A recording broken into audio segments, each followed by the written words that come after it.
It was June 6, 1944, Omaha Beach, and the invasion of Europe had begun. The first bullet hit him before his boots were fully wet. Waverly Woodson Jr. barely had time to register the sound before pain tore through his thigh and knocked him sideways into the surf. The cold Atlantic swallowed half his body, salt water flooding his mouth as the landing craft ramp slammed down behind him. Men were screaming. Bullets stitched the water. Steel obstacles jutted from the sand like the ribs of a dead giant. Smoke rolled low over the beach, thick enough to choke on. Woodson forced himself upright, dragging one leg behind him. Blood poured freely from the wound, dark and fast, vanishing into the surf. He pressed his hand against it, feeling warmth seep through his fingers. Somewhere in his mind, training kicked in. Tourniquet, pressure, get to cover. But there was no cover, only chaos. Another man fell beside him, face down in the water, pack dragging him under. Woodson didn't think. He lunged forward, grabbed the man's straps, hauled him up with a strength he didn't know he had. The soldier coughed violently, eyes wide with terror. "You're okay," Woodson shouted, though neither of them believed it. "You're okay. Move." Woodson shoved him toward the shingle bank and turned back toward the killing ground. He was a medic. That mattered more than the wound. The beach was a slaughterhouse. Machine gun fire raked the sand from hidden German bunkers on the bluffs. Mortars exploded in tight, efficient patterns. Men dropped where they stood, cut down before they could fire a single shot. Bodies piled against obstacles, against each other, against the sea itself. Woodson moved anyway. He crawled at first, dragging his injured leg, bullets snapping overhead. He reached a soldier with his helmet split open, blood spilling down his face. Woodson pressed a bandage against the wound, speaking calmly, steadily, like he'd been taught. Another man screamed nearby, clutching his stomach, intestines spilling through torn fabric. Woodson worked on him too, hands slick with blood, fingers numb from cold and shock. A shell burst nearby. Shrapnel tore into Woodson's hip, then his back. He gasped, staggered, nearly fell. Blood soaked his uniform now, mixing with sand until it turned dark and heavy. He leaned against a steel obstacle for a moment, chest heaving. He should have stopped. Any medic would have been justified in stopping. But he didn't. Hour after hour, Waverly Woodson Jr. moved across Omaha Beach, his sense of time dissolving into a long, continuous struggle measured only by the next wounded man in front of him. The beach never grew quieter. Gunfire echoed without pause. Mortars landed with mechanical regularity. Smoke drifted and settled, then drifted again, stinging the eyes and burning the throat. He treated shattered limbs where bone pushed through torn cloth and skin, working quickly to stop bleeding that threatened to empty men where they lay. He sealed sucking chest wounds with trembling hands, pressing bandages tight as air bubbled through blood. He worked on head injuries that should have been fatal, speaking softly to men who could no longer focus their eyes, telling them to stay awake, to breathe, to hold on. Again and again, he dragged wounded soldiers out of the surf. Fighting both the pull of the tide and the dead weight of men stunned by shock. Some were already gone by the time he reached them. Others clung to him desperately, hands gripping his uniform as if he were the last solid thing in a collapsing world. Woodson never pulled away. He stayed until they were stable or until there was nothing left he could do. He administered plasma under fire, crouched behind obstacles that offered little protection, holding the bottle steady while bullets snapped overhead. He splinted arms and legs using pieces of equipment, rifle stocks, anything rigid enough to hold a limb in place. His fingers grew numb, then clumsy, but he forced them to keep moving. At one point, a man lay screaming, his leg crushed beyond saving. Woodson knew the truth the moment he saw it. Infection, blood loss, shock. If the limb stayed, the man would die. There was no surgeon, no operating room, no anesthesia beyond what little morphine remained. Woodson made the decision without ceremony. He used whatever tools he could find, biting down on his own lip as he worked, sawing through bone while bullets cracked overhead and sand sprayed into the wound. The man passed out before it was over. Woodson tied off the stump, wrapped it tight, and moved on without looking back. His own wounds worsened as the hours dragged on. Blood soaked his trousers, stiffening as it dried. Pain radiated through his hip and groin, flaring with every step. More than once, dizziness forced him to stop, to brace himself against a steel obstacle until the world steadied again. Still, he kept moving. By afternoon, the beach looked different. The tide had gone out, revealing more bodies, more broken equipment. The wounded lay in clusters behind what little cover existed. The dead remained where they had fallen. Woodson moved among them, offering what he could: bandages, reassurance, a steady voice, long after his own strength should have been gone. He did not think of medals. He did not think of survival. He thought only of the next man who needed him. He did it all while bleeding.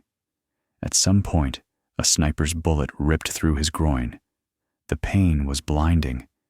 He collapsed, breath ripped from his lungs, vision narrowing to a tunnel. Blood pulsed out of him in horrifying rhythm. A soldier tried to pull him back, shouting, but Woodson waved him away. "Not yet," he said. "Get the others." He tied off his own wound with shaking hands, teeth clenched so hard his jaw ached. Then he got back up. The beach slowly changed around him. Smoke thickened. The tide went out, revealing more bodies, more broken equipment. The sound never stopped. Gunfire, explosions, screams, prayers whispered into blood-soaked sand. Woodson kept working. By late afternoon, he was barely standing. His skin had gone pale beneath the grime. His movement slowed, but his focus never broke. He treated men who would later swear they saw death in his eyes even as he saved them. He treated white soldiers who had never taken orders from a black man before and never forgot that one saved their life. By the time night fell, Woodson collapsed. He was evacuated unconscious, his body riddled with wounds, shot through the thigh, groin, hip, and back, struck by shrapnel, weakened by blood loss that should have killed him many times over. Doctors later said it was a miracle he survived at all. But the miracle wasn't just that he lived, it was what he did while dying. In the days that followed, reports filtered upward, fragmented, chaotic, written by men still shaking from the beach. They spoke of a medic who never stopped, a medic who worked for hours under direct fire, a medic who saved dozens of lives after being wounded again and again. The recommendation was clear. He deserved the Medal of Honor. But America in 1944 had rules, unwritten ones, ugly ones. They existed in quiet offices far from the beach, in clipped language and delayed paperwork, in recommendations that stalled just long enough to be forgotten. They existed in who was believed and who was doubted, whose heroism was amplified and whose was quietly filed away. They were not spoken aloud, but everyone understood them. Waverly Woodson Jr. did not receive the Medal of Honor. In the weeks after D-Day, as reports from Omaha Beach were gathered and sorted, his actions appeared again and again in scattered accounts. Officers wrote of a medic who worked for hours under direct fire. Enlisted men described a black soldier who treated dozens of wounded while bleeding from multiple gunshot wounds himself. Some spoke of plasma administered while shells exploded nearby. Others mentioned an emergency amputation performed in open sand, with no shelter and no pause in the gunfire. The recommendations moved upwards slowly. Too slowly. Questions were asked, details requested, clarifications demanded. Time passed. The front moved east. New battles replaced old ones, and somewhere along the way, the urgency faded. Instead, Woodson was quietly awarded the Bronze Star with Oak Leaf Cluster and the Purple Heart, honors that, while real, barely hinted at the scale of what he had done. The citations were brief, the language restrained.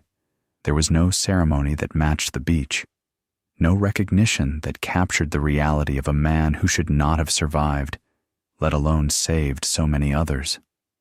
The paperwork stalled. The moment passed. The war moved on. Woodson recovered slowly.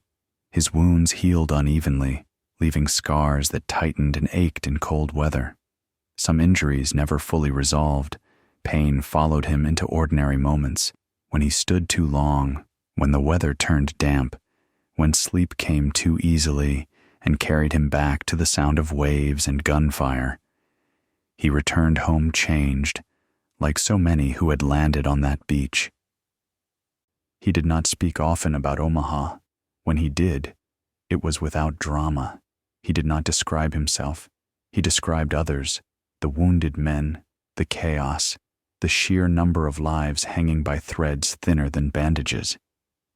Despite everything, he stayed in uniform.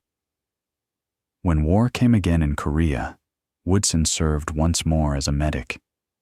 Once more he moved forward when others fell back. Once more he treated the wounded under fire. Those who served with him noticed the same calm, the same focus, the same refusal to abandon a man who could still be saved. Once more, he proved who he was. Still, recognition never came. Years turned into decades.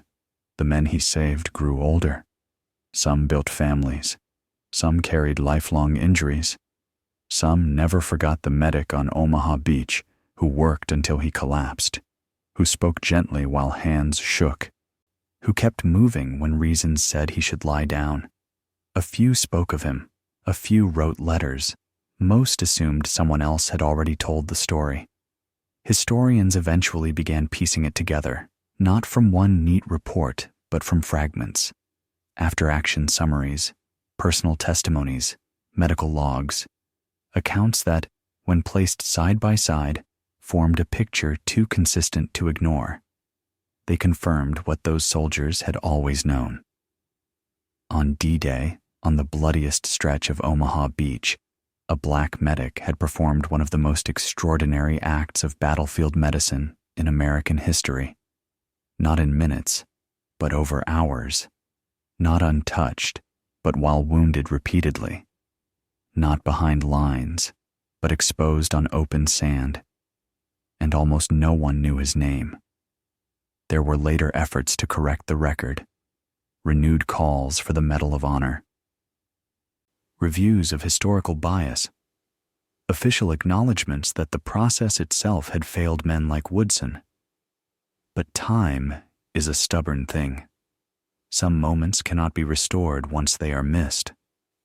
Waverly Woodson Jr. never sought fame.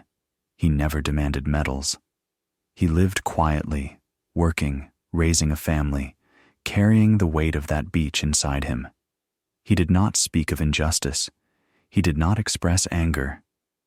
When asked late in life about what he had done, his answer remained simple. "I was trained to do a job," he said, "and men needed help." That was it. No speeches, no bitterness, no self-praise, just the truth. History often celebrates generals and plans and victories drawn on maps. It remembers arrows sweeping across continents and dates circled in textbooks. But sometimes the real turning points are measured in smaller things, bandages torn open with numb fingers, hands pressing against wounds to slow the loss of life, a medic who refuses to lie down even as his own blood spills into the sand. On Omaha Beach, while the invasion of Europe hung in the balance, Waverly Woodson Jr. stood between life and death again and again. Not because he was ordered to, not because he expected reward, but because someone had to do it, and he was there. There was no pause for heroism on that beach, no moment when the noise stopped and the meaning became clear. There was only the next wounded man, the next bleeding body, the next decision that could not be delayed. Woodson made those decisions without ceremony, guided not by the promise of recognition, but by training, instinct, and a quiet sense of responsibility that did not allow him to stop. Long after the guns fell silent, long after the war ended, the truth remained unchanged.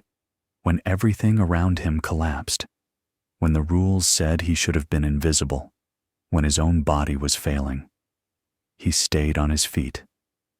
And because he did, dozens of men lived to leave that beach. Those men carried his work with them into the rest of their lives. Some returned home and raised families. Some struggled with injuries that never healed cleanly. Some woke in the night remembering the sound of waves and gunfire, but all of them carried the same memory: a medic moving through smoke and chaos, steady hands where panic should have been, a calm voice where fear ruled everything else. Many of them never knew his full story. Some never knew his name at all.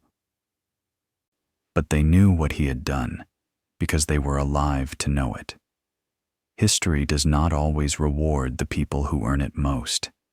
It often favors clean victories and familiar faces, neat explanations and celebrated figures.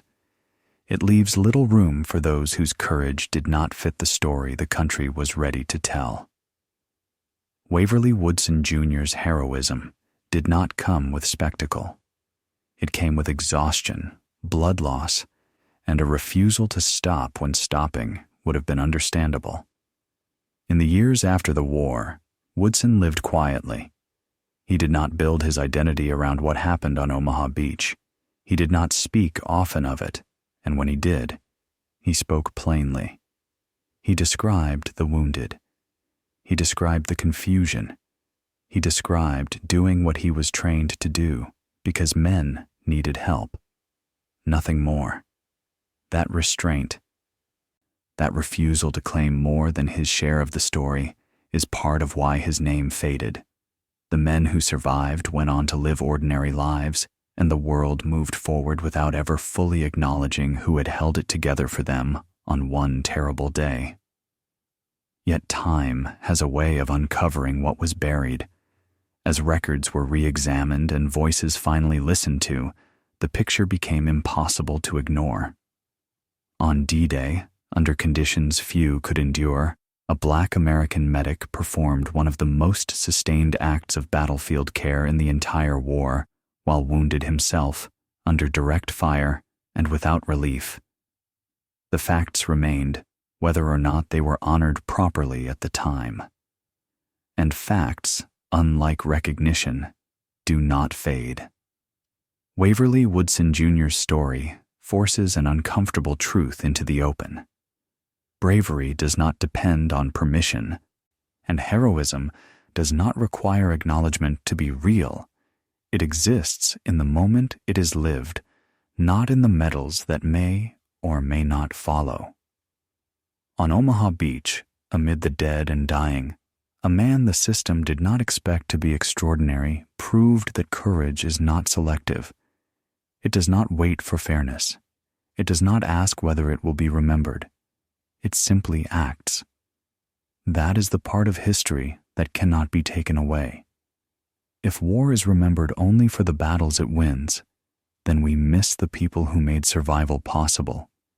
And if courage is remembered only when it is rewarded, then we miss the quiet heroes who stood bleeding in the sand and refused to fall. Waverly Woodson Jr. was one of them.